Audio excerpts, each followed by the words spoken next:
Baik, assalamualaikum warahmatullahi wabarakatuh. Waalaikumsalam warahmatullahi wabarakatuh. Selamat pagi semuanya. Pagi, Pak. Bagaimana kabar kalian hari ini? Alhamdulillah baik. Alhamdulillah kalau baik semua. Apa semua udah pada sarapan belum? Kira-kira? Belum. Oh belum sih. Belikan dong, Pak. Belikan traktir Pak, bisa Oke, udah sebentar lagi kan istirahat. Nanti beli jajan dah. beli ini apa? Boleh. Boleh.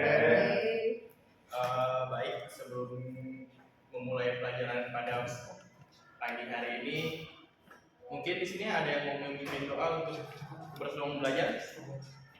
Aji, Pak. Silakan Mas Aji untuk memimpin doa dulu. Sebelum memulai pelajaran hari ini, alangkah baiknya kita berdoa menurut agama dan keyakinan masing-masing. Berdoa dimulai.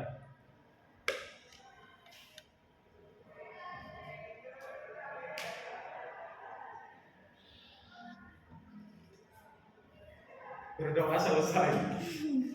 Baik.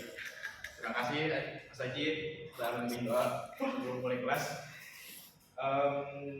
Baik, sebelum mulai kelas lagi, izinkan saya untuk mengabsen kalian dulu ya.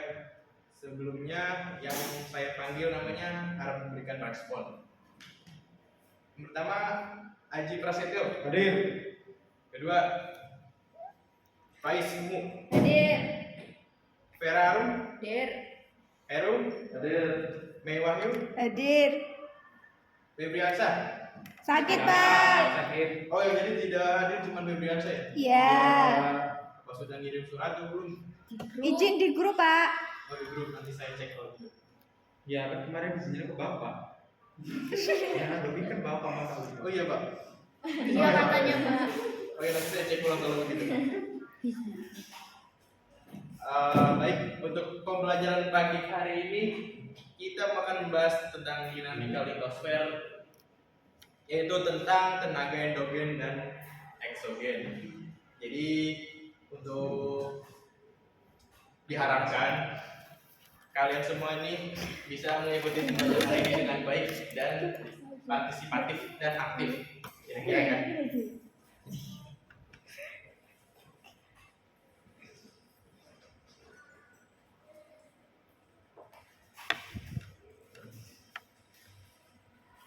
Baik, untuk sebelum itu bisa dilihat gambar ini.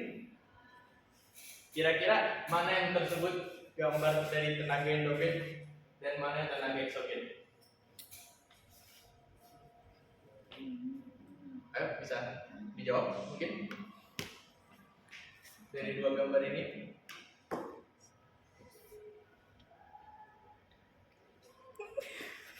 Silakan, ada yang bisa? Mungkin Ya, nggak apa-apa jawabannya. kalau salah gimana, Pak? Salah gimana? Kita belajar bareng-bareng, nggak apa-apa. Kalau salah juga nggak apa-apa, apa-apa juga. Eksogen keluar. Keluar berarti di sing kanan, eksogen kan. Hah? Eksogen kanan. Saya Pak. Ya, Iya. silakan Mas Heru. Yang endogen itu yang gambar yang file Pak. Ya, sebelah. Sebelah kiri. Ya. Terus yang eksogen sebelah. Bagus, tepat sekali ya Mas Heru. Jadi benar ya, untuk tenaga endogen itu ada yang di sebelah kiri layar yang merupakan gambar dari gempa bumi, dan eksogen itu dari permukaan yang ada di gambar sebelah kanan. Nah, satu lagi nih. Kira-kira yang mana yang eksogen, yang mana yang endogen? Ada yang bisa? Gak apa-apa salah. Eksogen yang Ya, silakan Mbak Mel. Gak apa-apa, jawab aja.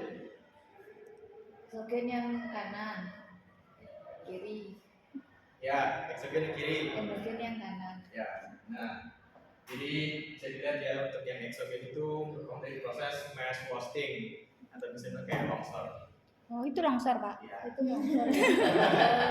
Karena yang lipatan ini termasuk dari tenaga endogen. Oke.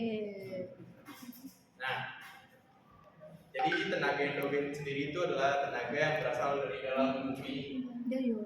Jadi ini berlangsung dari tekanan terhadap lapisan-lapisan batuan, membentuk litosfer atau aktivitas magma. yang arahnya vertikal mengakibatkan tonjolan di permukaan bumi akan besar, bahkan pematahan lapisan litosfer berbentuk sesar. Untuk dari tenaga endogen sendiri itu terdiri dari tektonisme, vulkanisme, dan seisme. Nah, untuk tektonisme sendiri itu menyebabkan dari dislokasi atau bentuk deformasi. Ya, letak atau dislokasi yang kulit bumi disebut tektonisme. Nah, tenaga dari dalam bumi yang menyebabkan perubahan letak, dislokasi, dan bentuk deformasi kulit bumi disebut sebagai tektonisme.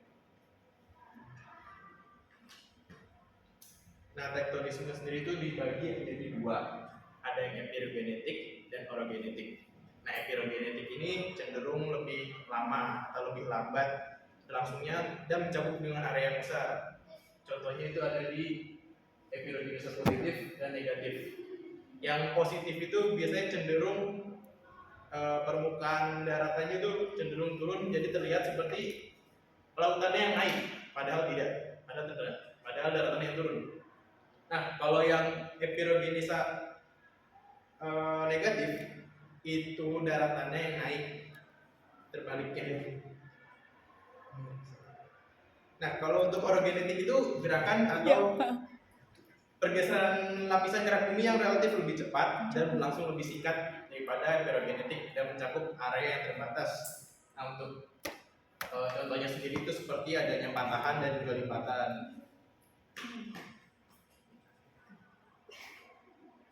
Nah, yang kedua ada dari tenaga endogen itu ada vulkanisme, itu peristiwa yang terkait dengan keluarnya magma ke permukaan bumi, disebut vulkanisme. Pembentukan gunung api yaitu pergerakan magma dari dalam litosfer ke lapisan yang lebih atas atau sampai ke permukaan bumi.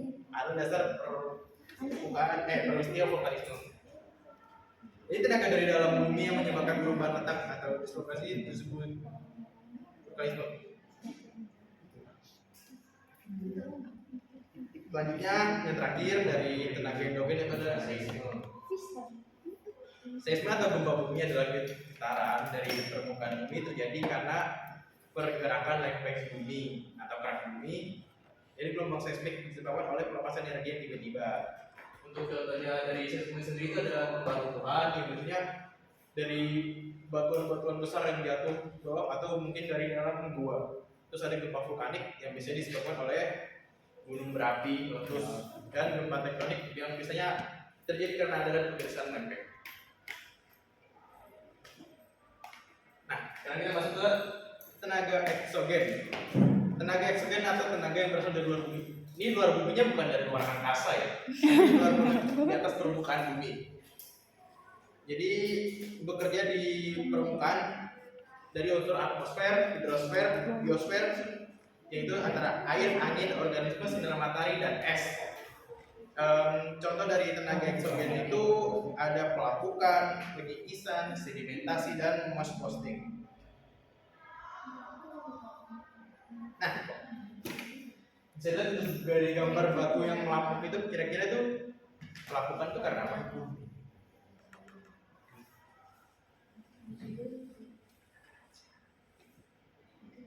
Karena ini gambar batu yang melapuk, kan pelapukan itu terdiri dari 3, ada mekanik, kimiawi, dan juga organik.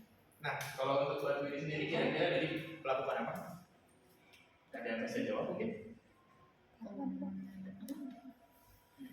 Untuk batu ini kan dari pelapukan ada 3 jenis pelapukan, mekanik, kimia, sama biologi. Nah, untuk batu yang digambar ini adalah pelapukan apa? Kimiawi, Kurang mekanik, tepat. biologis, mekanik kan?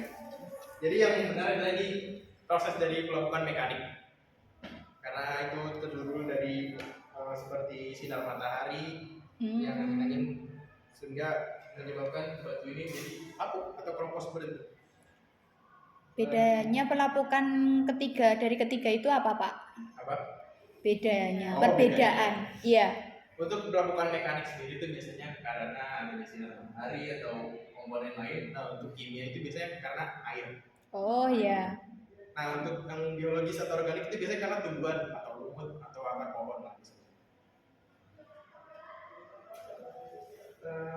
Lanjutnya pengikisan. Pengikisan atau erosi adalah proses pelepasan atau pemindahan massa batuan secara alami oleh tenaga bergerak di atas permukaan bumi. Nah, ini biasa dilihat kalau dari ini kira-kira pengikisan oleh apa?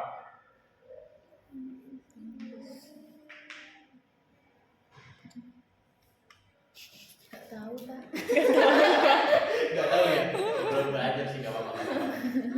Katanya nggak harus semua kata Rizal. Nggak ada. Jadi ini bisa dibilang kalau dari bisa gambar ada air, ada tanah. Oh. Jadi ini melakukan karena pengikisan karena bisa dibilang karena ini bibir pantai atau apa bisa itu jadi karena air laut. Abrasi tak Pak? Betul sekali, abrasi.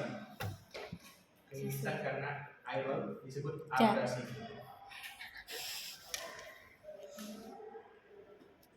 Nah, yang selanjutnya ada sedimentasi. Sedimentasi itu terjadi di wilayah darat maupun perairan seperti danau, sungai, dan sekitar pantai. Proses ini dikenal sebagai sedimentasi dan terjadi ketika massa batuan atau tanah mengendap di suatu tempat setelah terjadi erosi dan transportasi. Jadi biasanya hasil dari erosi itu akan mengendap dan hasil endapan ini bisa disebut sedimentasi.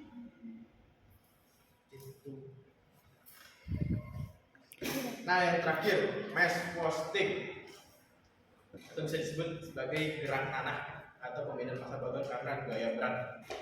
Nah, deskripsinya seperti longsor nih.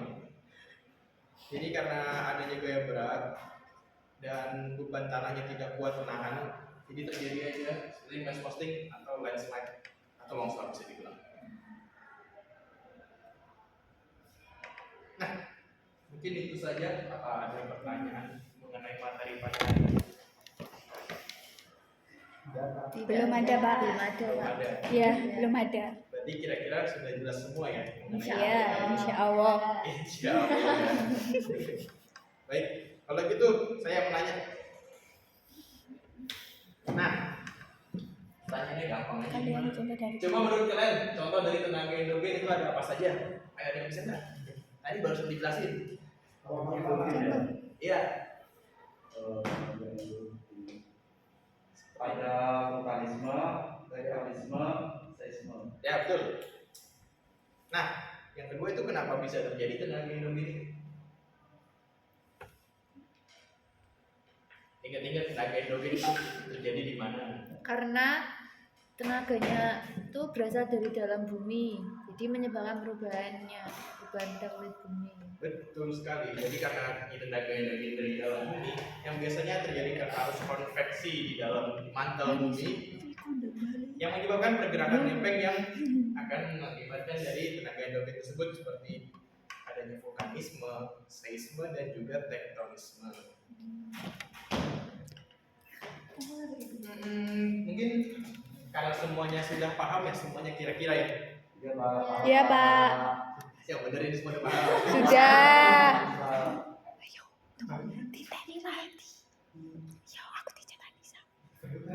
Jadi semuanya udah paham kan?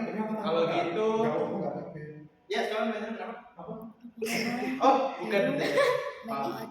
Jadi untuk karena pembelajaran hari ini akan segera selesai. Untuk itu saya sudahi punya materi ini. Wassalamualaikum warahmatullahi wabarakatuh. Waalaikumsalam warahmatullahi wabarakatuh. Makasih Pak.